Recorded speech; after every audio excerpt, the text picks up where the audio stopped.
শান্তিতে নোবেল বিজয়ী বাংলাদেশের সন্তান ডক্টর মোহাম্মদ ইউনূস সম্প্রতি যুক্তরাষ্ট্রের সর্বোচ্চ রাষ্ট্রীয় সম্মাননা ইউএস কংগ্রেশনাল অ্যাওয়ার্ড এ ভূষিত হয়েছেন।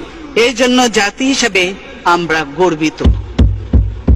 ডক্টর ইউনূসকেও জানাই আন্তরিক অভিনন্দন। তবে স্বদেশে তিনি যেভাবে নিগ্রহের শিকার হচ্ছেন তা সত্যিই দুঃখজনক। তার মেধা, শ্রমিক ঘামে প্রতিষ্ঠিত গ্রামীণ ব্যাংকও আজ হুমকির মুখে।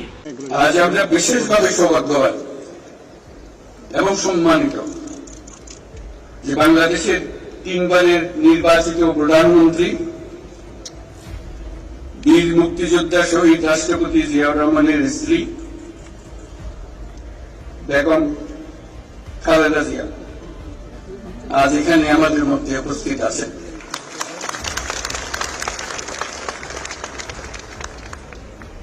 এক যুগ ধরে তিনি এই মহাসম্মেলনে অংশগ্রহণ করার সুযোগ পান নাই, আজকে সুযোগ পেয়েছেন। আমরা সবাই আনন্দিত এবং গর্বিত যে আমরা এই সুযোগ দিতে পেরেছি।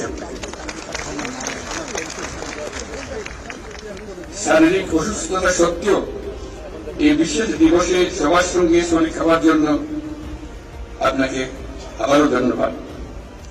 আমরা তার আশু রোগমুক্তি কামনা করছি এবং এই অনুষ্ঠানে বিশেষভাবে স্বাগত জানাচ্ছি।